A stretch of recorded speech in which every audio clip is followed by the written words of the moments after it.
Olá, pessoal. Continuaremos nosso estudo do cálculo diferencial integral.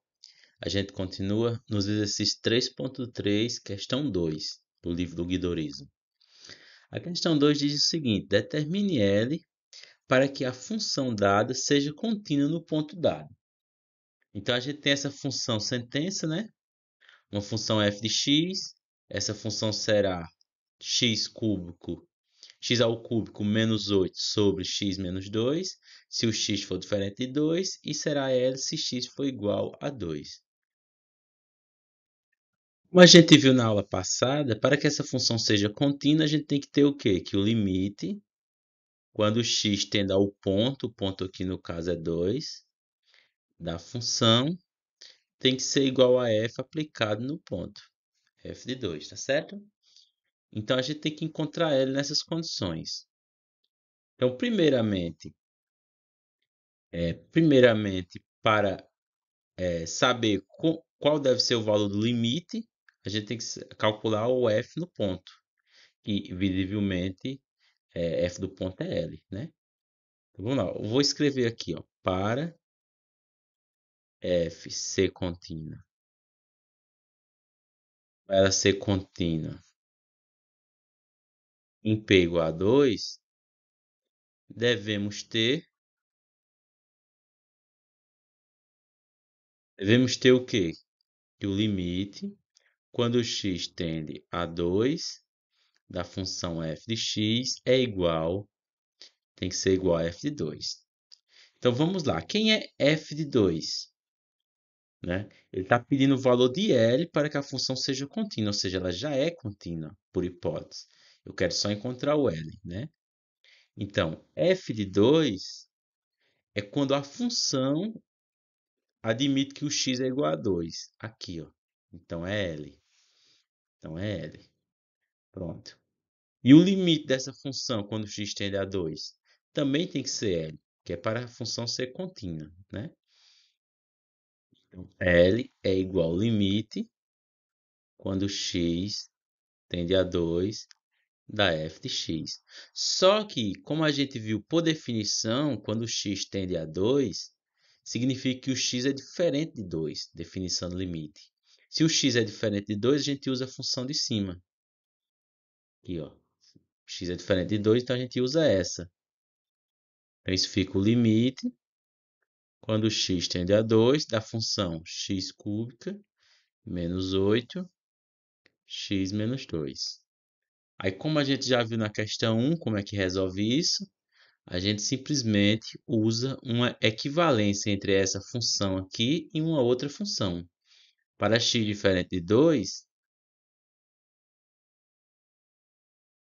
a gente usa o cubo da diferença, fica x menos 2, que multiplica x quadrado, quadrado do primeiro, mais o primeiro vezes o segundo, lembrando que aqui o primeiro é x e o segundo é 2, cubo da diferença. Aí fica 2x mais 4, né? Quadrado do primeiro, mais o primeiro vezes o segundo, mais o quadrado do segundo. Cubo da diferença, gente. A gente já viu isso várias vezes, várias e várias vezes. E abaixo fica x menos 2. X menos 2 dividido por x menos 2, a gente vai ter limite quando x tende a 2. É sempre importante você escrever o limite, né, da função x quadrado mais 2x mais 4, né? Só para enfatizar, essa função aqui, ela é igual a essa num certo intervalo próximo de 2, para x diferente de 2. Então, seus limites são iguais, por isso que a gente pode fazer essa conta. Então, isso aqui fica igual, a gente aplica o limite, e essa daqui ela é contínua. Se ela é contínua, a gente pode aplicar o limite. Aí fica 2 ao quadrado, mais 2 vezes 2, mais 4. 2 ao quadrado dá 4, 2 vezes 2 dá 4, 4, repete, né? 4 mais 4 mais 4, 3 vezes 4, 12, né? Logo, o L tem que ser igual a 12.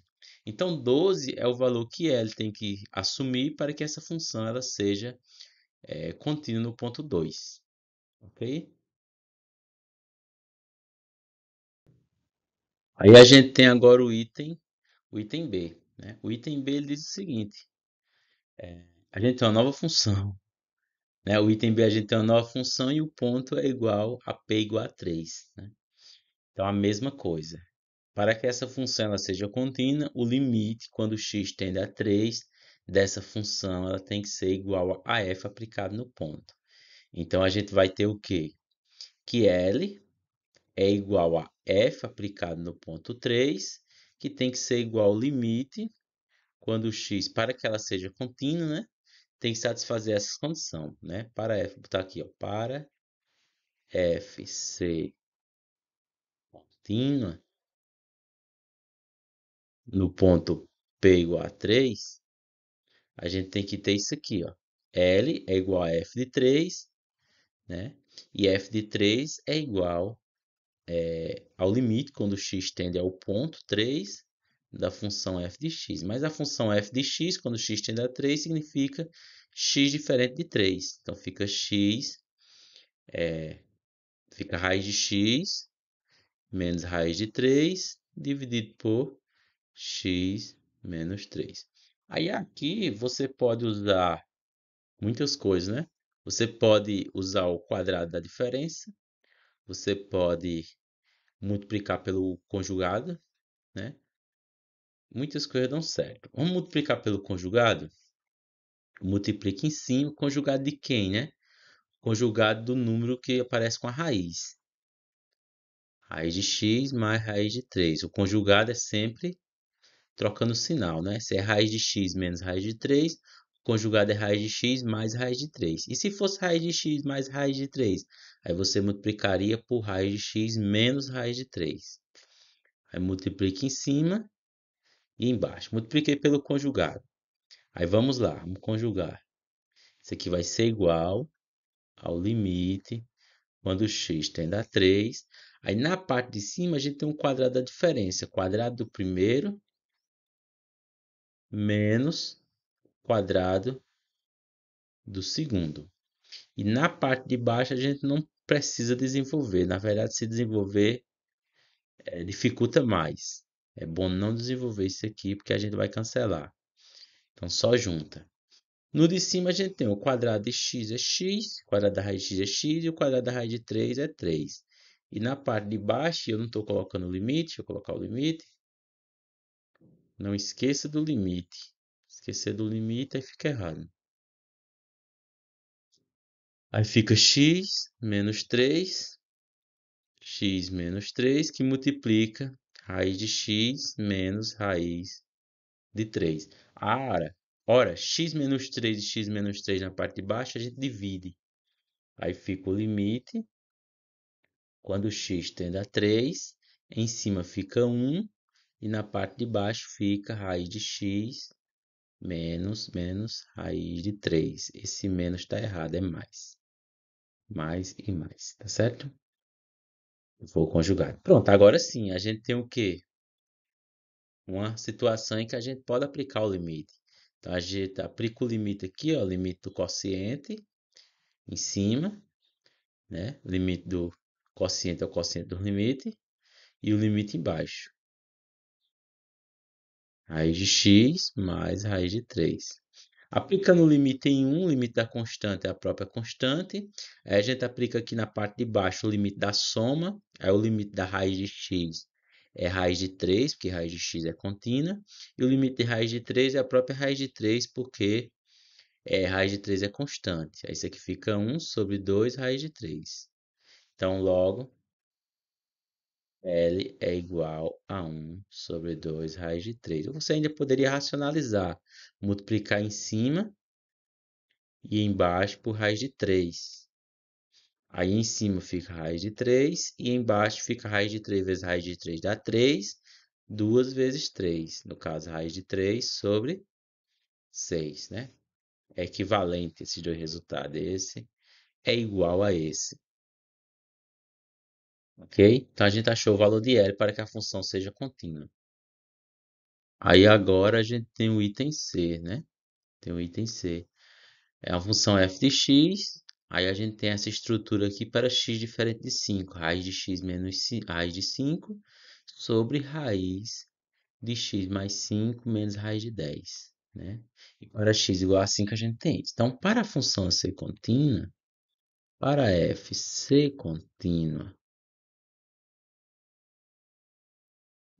no ponto P, né, a gente deve ter o quê? Deve ter que f do ponto tem que ser igual ao limite quando x tende ao ponto da função. Então, mas f do ponto é o quê? É L. Então, L é igual a f do ponto, f de 5. Da forma que a função está sendo estruturada, L é igual a f de 5. Só que para ela ser contínua, a gente usa aqui, ó, para ela ser contínua.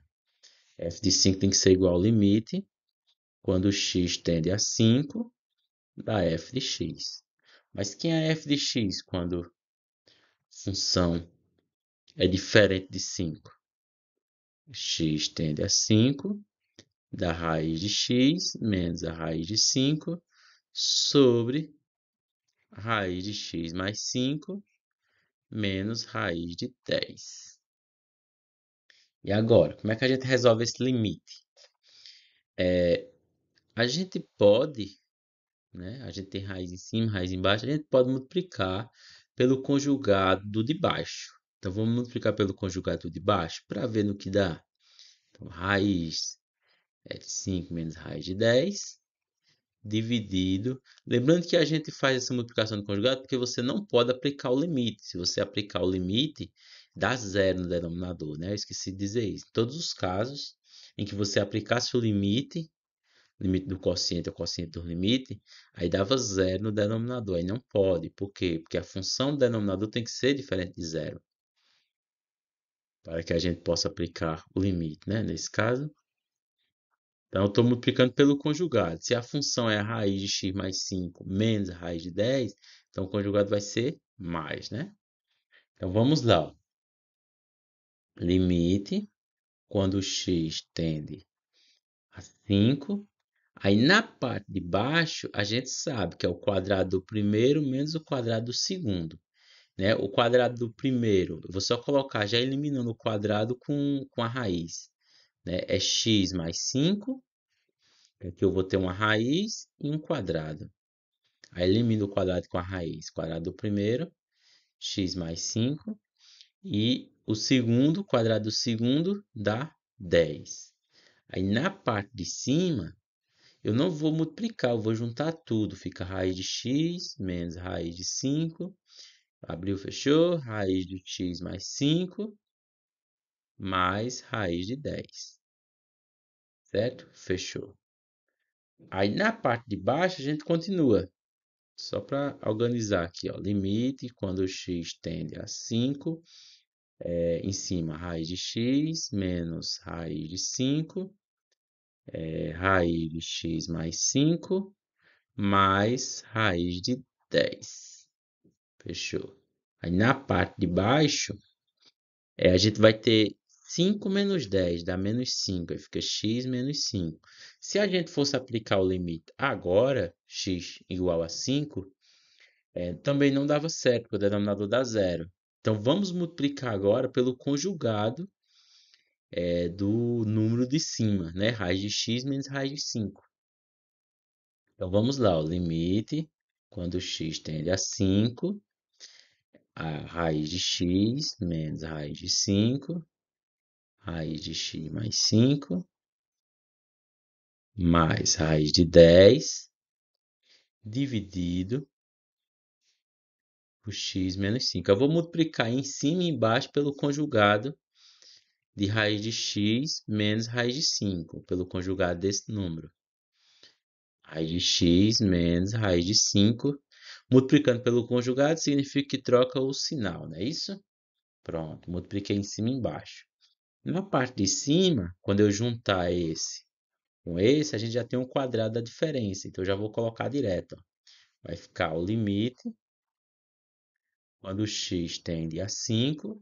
Aí, quadrado da diferença. Quadrado de raiz de x dá o x. Quadrado de raiz de 5 dá o 5. X menos 5. E no segundo aqui, raiz de x mais 5, mais raiz de 10. Fechou. Aí agora fecha aqui. E abaixo vai ficar o quê? Vai ficar x menos 5, que é o resultado daqui, e o conjugado que eu acabei de multiplicar. Raiz de x mais raiz de 5. Fechou. Agora sim, ó, esse aqui, ó, simplifica com esse, dá 1, né? Na divisão, já que x é diferente de 5, então repete x tendendo a 5, dá raiz de x mais 5 mais raiz de 10, dividido por raiz de x mais raiz de 5, né? Veja que eu multipliquei pelo conjugado duas vezes, né? Só voltando aqui, ó. Eu multipliquei pelo conjugado desse e depois pelo conjugado desse. Já poderia ter multiplicado pelos dois conjugados ao mesmo tempo, mas eu quis fazer assim para você ver que só um conjugado não era suficiente, certo? Então aqui a gente pode aplicar, né? O limite do quociente já. Então vamos lá. Aplica o limite na parte de cima, aí vai ficar o quê? Raiz, quando o x tende a 5, 5 mais 5, aplicando o limite, já usando o limite da soma, mais raiz de 10. E na parte de baixo, raiz de 5 mais raiz de 5. Aí na parte de cima vai ficar raiz de 10 mais raiz de 10. E na parte de baixo vai ficar 2 raiz de 5. E na parte de cima fica 2 raiz de 10. E aqui embaixo 2 raiz de 5. Certo? Raiz de 10 mais raiz de 10 é 2 raiz de 10. E raiz de 5 mais raiz de 5 é 2 raiz de 5. Aí o 2 cancela com 2 e eu posso colocar tudo no radical só. 10 sobre 5, né? Eu cancelei esse com esse. Aí coloquei isso aqui tudo num radical só. 10 dividido por 5 dá 2. Então isso aqui dá raiz de 2. Tá certo? Raiz de 2. Pronto. E logo, o valor de L é igual a raiz de 2. Certo? Então na próxima a gente faz a questão 3. Até lá, né? É importante saber fazer esses passo a passo para poder resolver problemas de limites. E a gente vai ver ainda mais. Eu acho que à medida que vai avançando, vai ficando cada vez mais detalhado. Então, esses detalhes que eu já falei, né, eu explico vagamente, né, para não ficar tão demorado. Tão demorado, né? Aí, quando surge alguma novidade, eu enfatizo e explico bem detalhado a novidade, né? Então, até a próxima aula. Valeu.